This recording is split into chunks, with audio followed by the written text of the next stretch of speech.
Sam is a freshman, and he's volunteered to lead the discussion, and so Sam will just be kind of acting as the MC. We have questions prepared, but he'll also go back to you in the audience, giving you a chance, and as we did with Georgia when she did it with Karen Lane, kind of give everybody a chance to do a question, and then let's get audience participation. And Sarah Campbell, Georgia Hinkle, is that right? Okay. You know, I'd actually never say your names, and so this is Habenom. I'm not going to pronounce his last name. I'll mess it up. And Ian Shane. So that's our team, and thank you for coming. And this is for posterity, okay? So we want to get all your faces in this because we don't have Clark talking about his life, and his name's on this building, so we appreciate not on the building, his name's on the school, so we appreciate him being here. So Sam, I'm going to let you take it away. All right, thank you for being here. Thanks. Could you just go over a brief overview of your life and how you got here? That's pretty tough. I started out, first thing I did, I decided I ought to go to college. So I went down to IU. I lasted one semester and got kicked out because I kicked out the front window of a bar down there. I got ticked off with it. So I left, went to Florida. And I was down in Florida about 6 months. I worked in a lumber yard. I was making 40 or 45 cents an hour, just having a ball because beer's a nickel. This is back in the old days, and so you could have fun for $1. Well, hell, out of the island, you know. But probably the biggest thing I got out of that is I came to grips with the fact that I had to educate myself. And it was okay, it was having fun playing around in the bars and all that, but I needed to get back and get to it. And my dad had graduated from Indiana University back in the early 20s. And he did a little talking to me because I was still a little wild, and quite frankly, it helped me a lot. In fact, until he died when he was 58 years old, and I miss him to this day. I used to travel with him a lot because he painted. He did a lot of landscapes, and he'd travel all over Maine and up and down the coast and all those places. And that's the way he'd do a lot of sketches, and then in the winter he'd paint oils and watercolors. But I had no interest in it, and I was more interested in business.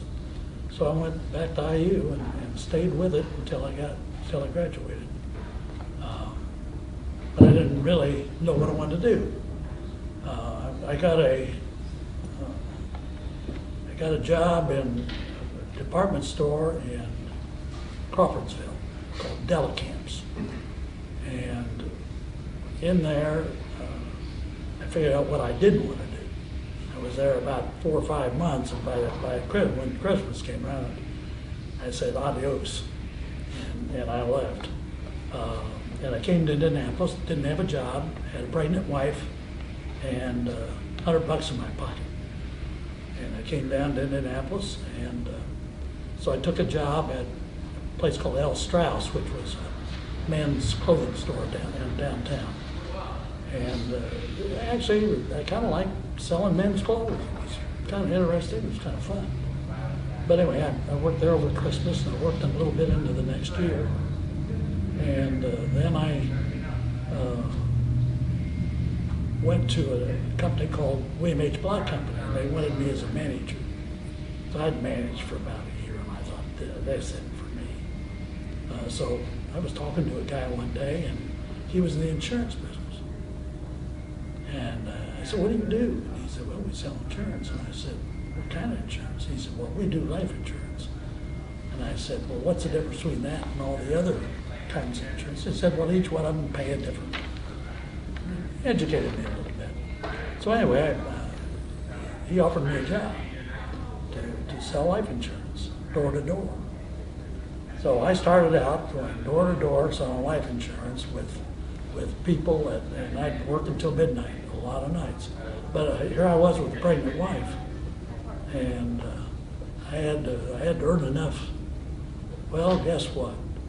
I started selling a lot, and people liked me, and so I liked to work, and I really liked to work. I didn't mind working till midnight. It didn't bother me a bit. In those days, you could go in with people. You can't do that anymore. But in those days, you could go in and visit and talk to people on a common ground and make some money out of it, and they're happy. I mean, the whole thing was a kind of a good deal for about 4 or 5 years. I made a lot of money doing that. And but anyway, I started out with a company called National Life of Vermont, which is in Montpelier, Vermont. And the one thing they didn't do, they didn't know a damn thing about business insurance. And I figured out in reading, I needed to know how to do business insurance. And so I ran into a guy in the Junior Chamber of Commerce in Indianapolis. By name, well, his name's not important really, but he was with the Aetna. And I figured out about Aetna because I've been reading enough. Aetna was a big company, and they had a big business insurance department, and that was the thing I was interested in, is business insurance. And so anyway, I started with them, and before long, I was making about $100,000 to $150,000 a year. I was selling big policies. What year would that be? I mean, where are you in time? This would have been 61, 62, You right? got $150,000 a year in 61, 62? Yeah, I was making pretty good money back there. One of those years, I made $500,000. I sold a lot of big companies, and you could in those days. That's a good salary now, in 61. Well, Okay, when gas was but then I needed 18 cents. But then I had to put it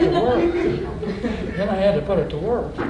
So then I started buying little buildings, because I didn't want to screw around with some of this other stuff. And so I started buying little properties. I bought right behind, they were building a place called the City County Building. And I started buying a piece of property there on Washington Street, right there. And then I bought down Washington Street. I bought up Senate. I bought up Indiana Avenue. I bought up the canal. I owned pieces of property all along there. And I just did it over a period of time with the money I was making out of selling life insurance. And, you know, this isn't I'm not bullying you. It's just the way it worked. And I was very lucky.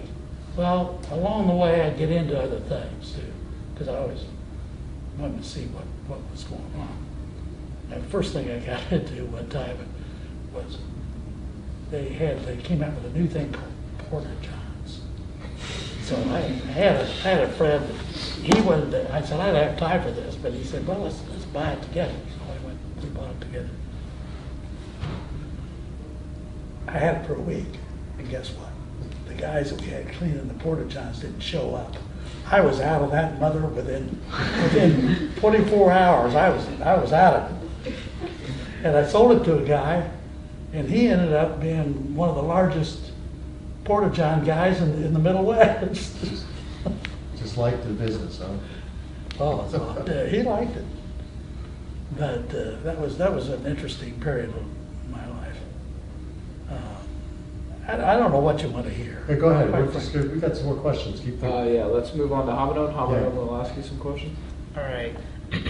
So, my question is, was your wealth acquired over time, or did one particular business bring you to most of your wealth? It was different things. You know, once I got, selling the insurance was a big part of it, and I still have my customers from 16, 70 years ago. They're still around. But no, there's no real answer to that, I don't think. Was there one that you liked more than anything else? a business that you were in that was? I like most of them. I got into Except the banking corporate, by. except the corporate. I got in banking because his Lawrenceburg is full of crooks, and We think he has the mortgage on Sam's and the home. president of the bank was the biggest crook in town. I put him away for 8.5 years after he stole from me, That's another story, isn't it? and he's still out there. Oh, he So is? I never know at night whether he's going to be creeping around. All right, Jordan? So, what was the vision that you had for the very first company that you started? Where did you think that it was going to go? I just was looking to make some money. That was it. That was like Yeah, the. it got me started, and then I got into stuff, as we went along. So that was that the motive behind like most of the companies that you had was just Profit. the money part? Okay. Damn right. Still motivates me. It's a good motivator. So that kind of brings me into similar questions. We actually did have that one on there, and then also you talked a little bit about how your dad painted when you were younger, and you would go with him around. How do you think that shaped you? Oh, no question. Could you talk a little bit about how that impacted you? Well, during the day when my dad was out sketching, which is what he did, and the reason he took these trips, so he could sketch, and then during the winter he could paint finished product, and then he'd sell them in the summer and the following year. Well, while he was out doing all these sketching, I didn't do that crap. So I was back at the place. I learned to get lobster, how to cook it, all these things, particularly up there in Bar Harbor, Maine. In those days, there weren't many people around Bar Harbor, and I used to find these lobsters, and then I'd sell them too. We'd travel. I'd put these cans out. That was kind of fun, to tell you the truth. Had a good time with him. So do you think that started your business? That was one of them. So moving on, in one of the articles that we could find about you on the internet, you talked about how you donated this money to Mary because of all the unethical things that you saw in the business world. Can you talk about some of the unethical things that you were seeing? I don't know how to answer that. I don't know that they're asking specifically unethical things, but you had a vision that just said, what's happening in the world today in business isn't the way it should be done. No, but I kept it pretty small so I could control it. And I hired good presidents. And if they got to be a bad president, then Can was out of there. I mean, that literally. So that's how you ran your businesses. Yeah. Yeah. But it just didn't, I think where Sam was coming from was, you said in one of the one article, you're the one guy who you're unique. We were able to find a lot of stuff from everybody else. You're like a ghost on the internet. Found a lot about your son. I mean, he's all over the internet. But trying to find Clark Byrum Sr. and especially You'll when never see my name anywhere. Well, we don't, and especially we were trying to find your rock band someplace. I mean, we want to hear a little bit more about that. But That's Sam's the question Boys was- Next Door. That was in 1969. What was the Doors? Boys Next Door. Oh, the Boys Next. Is that a boy band? It was a good group. It was a nice. It was a. They did well in the Middle West here. I am traveling all the way out to Minot, North Dakota, on gigs. I bet they love that. Yeah. Yeah. No, but your vision for the school was kind of a, like you didn't want it to be from a textbook, No. right? That's Yeah. kind of where I think, right? That's good, Katie, yeah. More hands-on. Same thing, yeah. Yeah, every day when I'd wake up, I'd sit down and go through my list of what I owned and see what I ought to be working on that day. And I got some pretty good guys that were good at running. But I'll tell you what I really had in this. I had the best secretary in the world. She kept track of everything for me. She died about, 6 months ago? Oh, no, she's been gone 2 years, probably. 2 years. Maybe 3. But she was with me from the time I was at Aetna all the way through all this stuff. And she kept track of everything for me. And then I have a controller he's still with me. And he keeps track of all the stuff for me. Because you can't be out hunting for other stuff and be able to watch what you have. So I surround myself with people that know what their job is. And then they report to me maybe once every 2 or 3 weeks on just where we are on things and what we ought to be buying, or, you know. And you can do that when you got a lot of stuff. But now I'm down to mostly real estate. In fact, I'm closing on one this week. It's called Nickel Plate, and it's in Fishers. And I've owned that since 1988. But it's going to make me a pretty good buck this week. Elsner will get me for some more money. We touched on the previous point about you keeping such a low profile on the internet. Hobbinum has a question related to that. Yeah. How did you keep such a low profile on the internet while being such a prolific businessman? Because you obviously you were very successful, but how did you keep a low profile? Was it purposeful or was it just purely accidental? No, I don't think it's anybody's business what I'm doing. You know, I'm not out raising money from people. It's my money. So if people ever had any interviews for you, you just declined them and Yeah, said no? I didn't pay attention. Or I'd hire a different bank president or something if I didn't like what was going on. Why don't we get Ian in there and then we'll go to the audience. Well, you have to realize 90% of it was done before the days of the internet, you guys. Oh, I don't. Yeah. I had nothing Yeah. to do with the internet. To hell with it. I wouldn't even pay for them. What's your website? You've talked a lot about your dad and how he shaped you growing up. Were there any business mentors that you had in the past that kind of taught you how things were done in the business? Really, just him, because he sold his paintings, and that's the only contact I really had with anybody.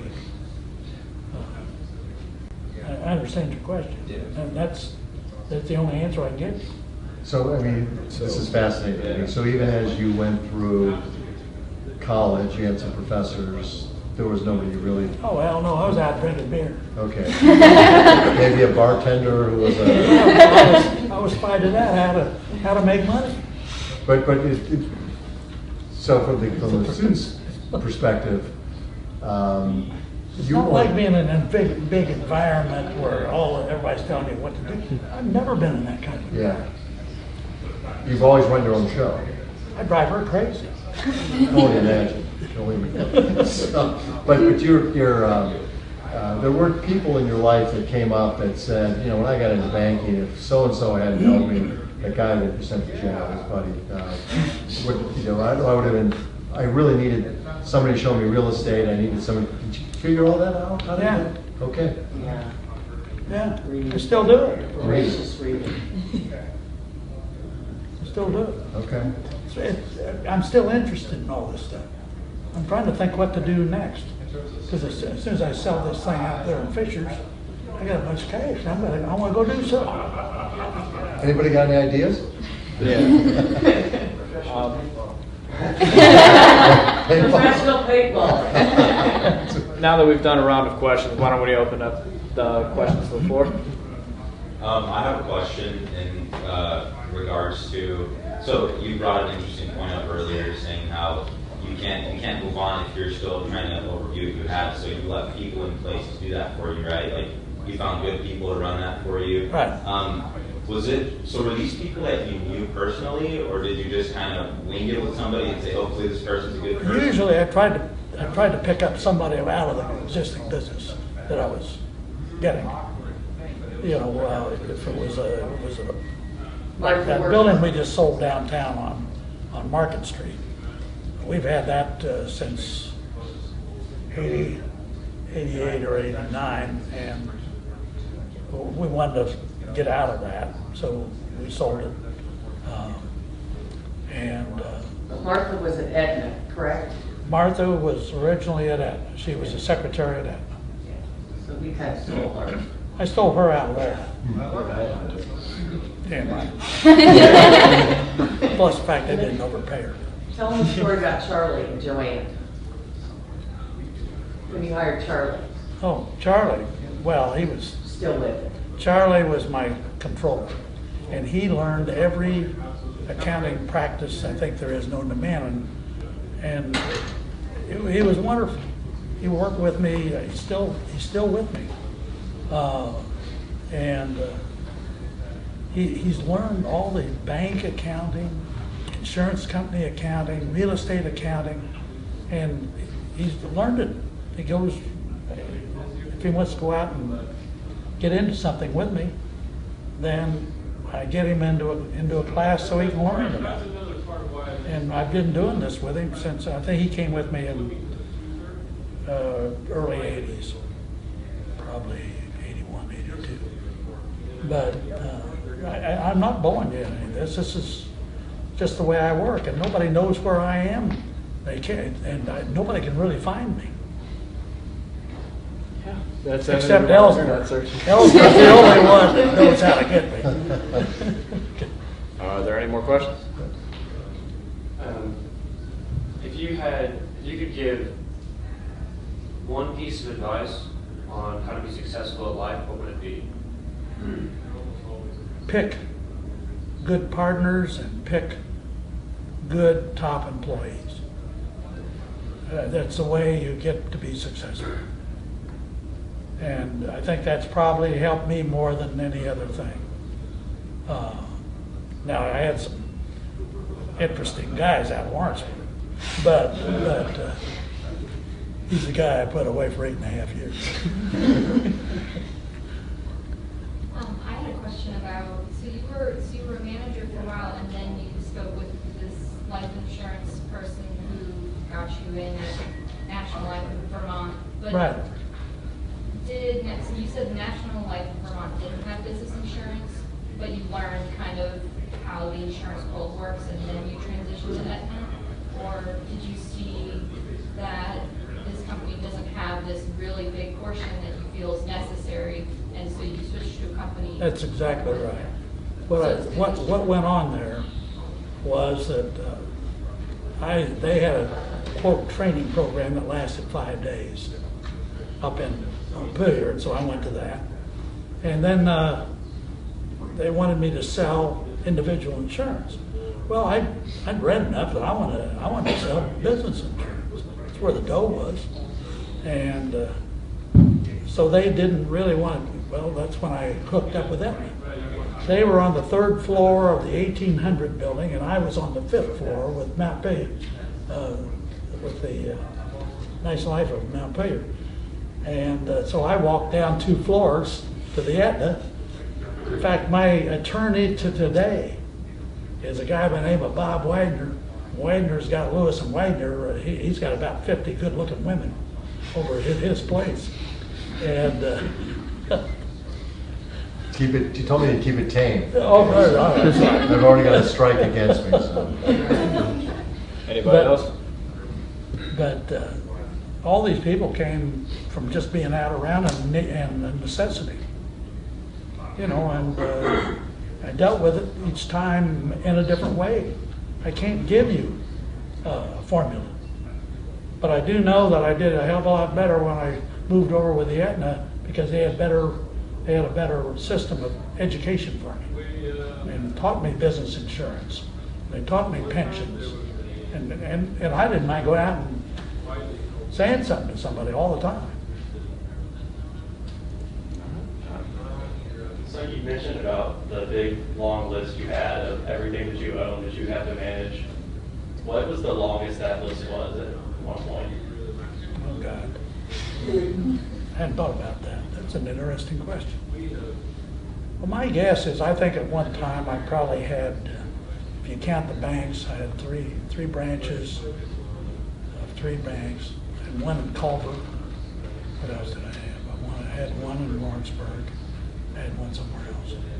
This is the only trouble with going to 84. I forget. you know, you ask me questions that I can't answer you direct because I can't remember. And this does start happening to you. And that's one reason I'm starting to unload a lot of the stuff. And Elsner will love it. I didn't answer your question very well. I got one. What kind of investments would you suggest young students and adults like ourselves could start making at this point in our lives to set themselves up for the future? Well, real estate, if I had to do it all over again, I'd do it the same damn way. Real estate. That's the place to start. And because basically the banks that I had loaned to the real estate that I had. I had all that going. I had a bunch of your stuff down out there on 50. I mean, his was the first bank that I got a hold of.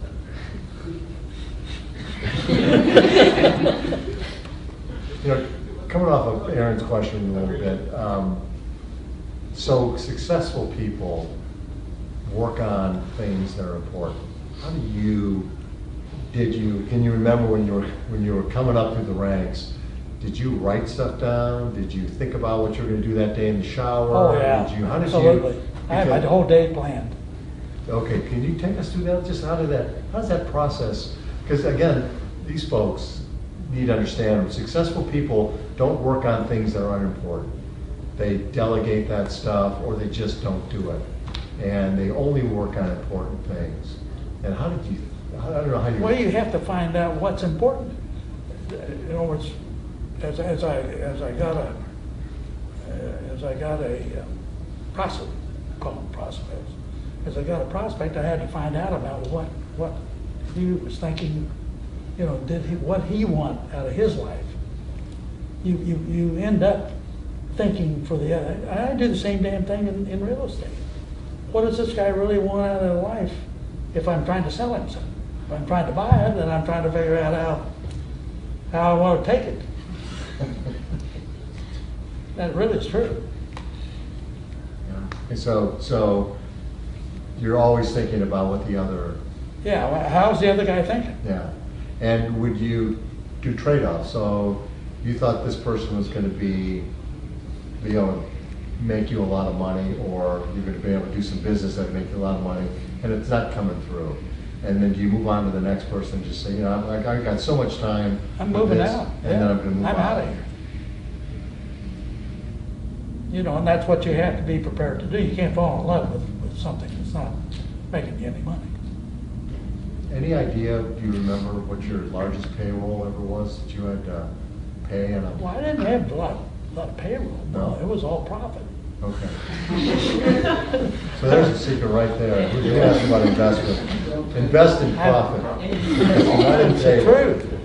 You know, I've over the years, I've probably made 15 to 20 million, maybe a little more than that. But I don't think of it that way. You know, and a lot of it I've given away. A lot of it I've given to family. You know, and I'm still out doing it. It keeps me interested. How do you think about it? So you're saying I don't think of it that way. Well, I don't think of it as profit. It's just the way. It's my way of life. That's your way of giving back. Yeah, you know, and I give a lot of money away. You wouldn't find it on the internet. Well, that's just a different thing. I'm not interested in the internet. I'm not interested in like. So you're giving a lot of your money away, and this school is a perfect example of profiting from it. Well, keep going with your question. You guys, does anybody have any more questions? I'm kind of a strange guy. I mean that because I work with situations all the time, and I like them, and I'm still doing it. And all my buddies are retiring or dying, and hell, I'm still out figuring out how I can make more money tomorrow. And I really mean it. I actually have another question. So we keep bringing up the internet. Is there anything specifically other than the internet that you would say is just completely different from how you started out to how business is now? Well, electronics would activate things more quickly. And I've just never really liked that. You know, I like things to move fairly slowly and more precisely. Would you say that's a better way of doing business, No, or is it I didn't just say that. different? It depends on how somebody wants to do business. And that's really the answer. Because there's a lot of ways of doing business. And some are good and some are bad. And then the guys that go broke are doing bad business. So you've been in business for so long and you've come into so many industries. How did that come about? Because you talked about, you know, insurance, being a manager of a band. You've been in so many different things. How did you? Now, I wasn't the manager of the band. I was a booking agent. Booking agent. Okay. So how did you come about doing so many different things in so many different industries? Oh, it was available at the time. Just the next. I was drinking at the right bar that night. And I'm really kind of not kidding. Yeah, I mean, this is the way I came up with a lot of ideas. Being at the bar? Sure. Sit around. In the old days, you could sit around the bars and everybody kind of talked about everything. Yeah. And I learned a lot in the bars. The Embers was one of my favorite places. I used to hang out in the Embers downtown and another half dozen up and down Meridian. So out of all of those businesses that you've had, what do you think your biggest success was, and what even do you think your biggest failure was? What have you learned from it? I think I probably made more money out of the banks when I sold them. I know in Lawrenceburg I made about $5 million when I sold that little one. And the others are, I'd say I probably made more money out of banking. But real estate, really, more money out of real estate. Did you ever have one particular company where it was just kind of a dud and you were like, well, this didn't happen, or this didn't Oh go yeah, like I got rid of the ones that weren't doing any good. What was the best thing you learned out of those companies? Don't stay in them. That's a good way of thinking about it. Right. Get out and do something else. I mean, and I'm really not bullying you about it. This is the way I think. And I'm not sure whether it's good or bad. Well, I'd say with your will, that's probably a good way. It hadn't been bad. I'm just, what I'm worried about, I'm trying to sell off my property to south of, down by Greenwood. Those people are impossible. But I'm trying to get rid of that. And then so I can move on to some other areas where I can invest more rapidly. You know, Georgia was asking you, the way you answered that question, I thought it was just interesting, that she was asking you about failures that you've had. I've had. And you kind of said, you know, yeah, but do you not even really cognitively, do you grab something from the failure and move on, or do you just push it away and go, yeah, that's bad, I'm just going That's on. probably what I do. Yeah. I mean, I don't waste my time with it. Once I figured out I'm not making any money in it, I'm out. And I move on. Yeah, don't look back. Huh? How did you get introduced to all the different industries? I know you said. Because I made calls on them when I was an insurance agent, and I was looking at them all the time as to which ones I kind of liked what they did. Could you describe what the 2008 real estate crisis was like from your perspective? Well, it was interesting. I had I had just bought 20 acres up on Indiana Avenue, just above the river there, and all of a sudden this horrible thing happened. Well, first of all, I had IU on that damn thing. I loved it, and so I kept them with me. And I rode out the 3 or 4 years, and I had other good pieces of property, but I really made my money off of that one that I had on Indiana Avenue up there at that time. That was just the right time, but that was in 2007. So I'm just curious as to like when you yourself, when you knew to I don't know, maybe move on to another business. Like, how did you know, okay, this is a good system that I can leave and I can go start something new? Like, was there any, like, Well, I didn't really, for the most part, I didn't start something else. I usually bought something that was already Right, doing. but not well usually. Yeah, there was an inefficient operation that could be made better. So you're essentially, your goal was just to go in there, fix it up, and then Sure, get rid of try it it. out for some time, see if it was making you money, and then just keep going. Yeah, the only failure I had was in this town. It's because that son of a gun kept stealing from me. What course, I gotta ask this.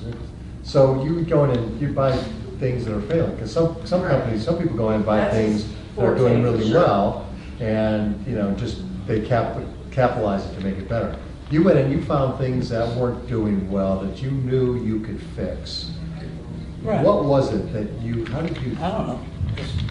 I just looked What at course, it. was it entrepreneurship that you took? Is that the one that gave you? I think, to tell you the truth, that might be, because I did get into that down at IU, Okay.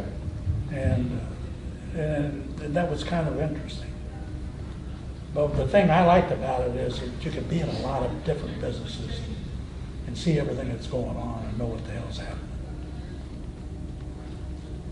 But how do you balance all those? 'Cause I think don't that's know, what's- I'm still trying to balance it. Yeah. I'm not quit, she knows. Brett, I'm gonna ask a question about work-life balance. Go ahead. With working in Indiana for so long, did you ever expand to any other markets? Oh, Like yeah, Ohio? I used to sell insurance, right? I was in about 10 or 12 states with my life insurance company. There's a little company called Key Life Insurance. Right, Key Life's still around. I sold it, but it's still around. But I had a lot of the western states I was in, and I was in Michigan and Wisconsin and Indiana. This was with the life company. Now here, I got into selling insurance there because, but the main reason that I did that was because I got into funeral insurance. This was brand new, and I looked at that and I thought, holy mackerel! You can pre-sell these guys while they're still alive, and then you pay off when they croak. And I put that under my little life insurance company, my little Key Life. And I had, 1 year in Michigan, I did $25 million premium. And the only way out of it for the people was to die.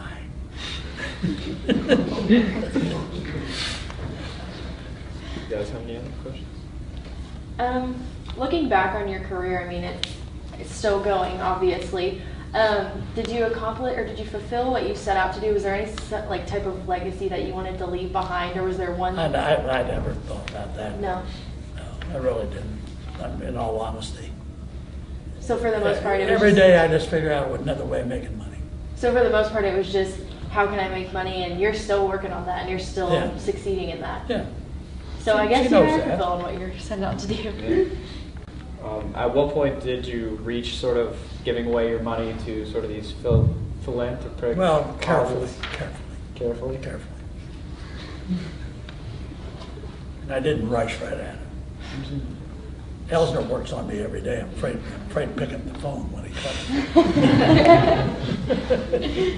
Is there a reason you chose Marion as the school custodian? Actually, the main reason is Elsner and I were sitting in the steam room down at the athletic club, which is no longer around, and we were talking, and he was telling me how he was thinking about coming out here, and I thought, that sounds like an interesting thing to do. So he asked me to be on the board, and I did. And I have no regrets at all, because it could be fixed up, because that's the kind of stuff I do. So was Marion failing when you came in? Oh my God, they were flat ass broke. They had borrowed from the nuns' retirement fund just to keep the doors open. Right, that's true, 3 million from the nuns. And you don't dig on that, Well, It is what it is, and look where, but I'll tell you what, Elsner's an amazing man. And you talk about a guy that I was happy to be in business with. Okay. He's a guy that I really like being in business with. I had a question. You kind of answered it from Peter's question that he answered or asked earlier. But were there any other tips or like points that you would like to give anyone starting out their new business? Yeah, I'm not a good one for that because, I found every business is a possibility if I work with it. Okay. And then my main thing was choosing which ones were the best to spend my time with. And there are all kinds of businesses out there that are still good. And everybody thinks real estate's, man, it's hot. I ain't getting in real estate. I'm getting out of it. Because too many people are getting in it. When everybody starts getting in it, it's time to get out. So did you ever go About into every it? 7 years, you have people get out of real estate and make some money. But then the rest of the time, Did you ever go into a business with an exit strategy? well, not really, but I didn't think so. no. But if I got in deep trouble, I got out of there. But were there any that you got in deep trouble other than the porta potties that you had to go clean up one night? Well, there's times that I had bought the wrong building. Okay. I could go back and think about that, but that's really kind of true. It's been a fascinating life, though. Katie asked me one time, would you change anything? I wouldn't change a damn thing in my life. I love it. Well, there I goes your loved it. I fulfillment loved question. every day when I wake up in the morning. There you go. Every day's a gift. And it is a gift. I'm going to be 84 years old here. I'm still playing squash with 50-year-old guys. Boy, they hate to lose to an 84-year-old. But literally, you would be gone in the morning by 6 a.m. in the morning. Yeah. Probably not home until midnight, No, that's right. and that would be early. And So- it's hard for me to believe that money was the motivator. I know that money is a motivator, but Well, it sure as hell is. We were poor. My dad in his best year made $7,000. did your dad shape your creativity? Are you creative?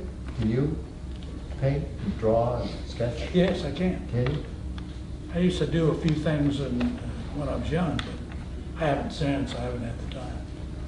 You going to give some to the university that we can hang here? And this? Well, I've got a lot of his paintings. You don't want mine.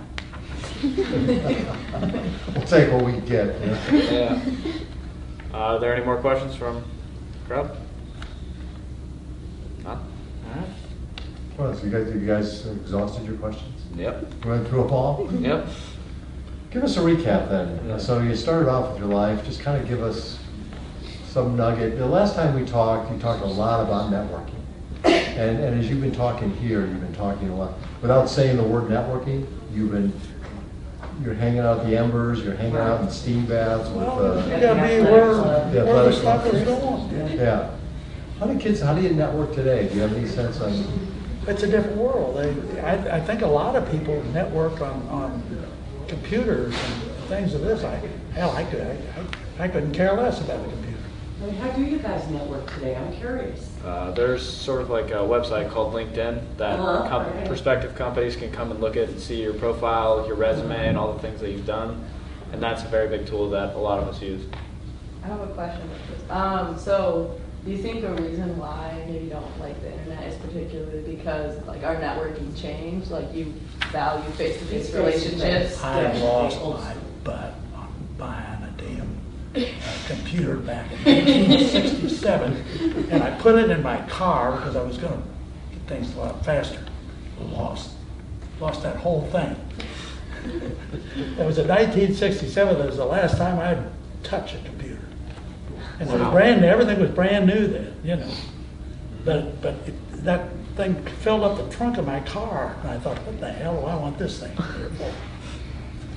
Now, I want you to see my new thing. This is new. That's right. You watched the Star Trek movie and picked it up, the flip phone. Beam me up. But you're definitely old school that way. It's face to face, right? Oh, absolutely. Yeah. And I think most everything is. Do you think there's a certain value to face rather than connections over the internet? I can't say that because I don't know. I don't do internet. So with so many different industries that you went into, how did you become an expert in like different Well, industries? businesses are all run the same way. And I mean that. They're done for profitability. They're done for simplicity and management. They're done for the ability to raise money. The thing we didn't touch on today, and I'm surprised somebody didn't say it, is I kept working all the time on my sources of money. Banks, AFNB here in Indianapolis got me started big time. And then Indiana National back, these guys are all my buddies. I used to have them go down with me I used to have the front row seats down to Cincinnati Reds back when they were still in Riverfront City. And they were actually good. When they were actually really good. and I'd go down there, and I'd take groups of guys down there, and like Andy Payne, and you don't know who Andy is, but Andy was the president of Indiana National for years. He and I ran around together a lot. But a lot of it that I had was source of money. And I always worked on source of money, all the time. That's the secret.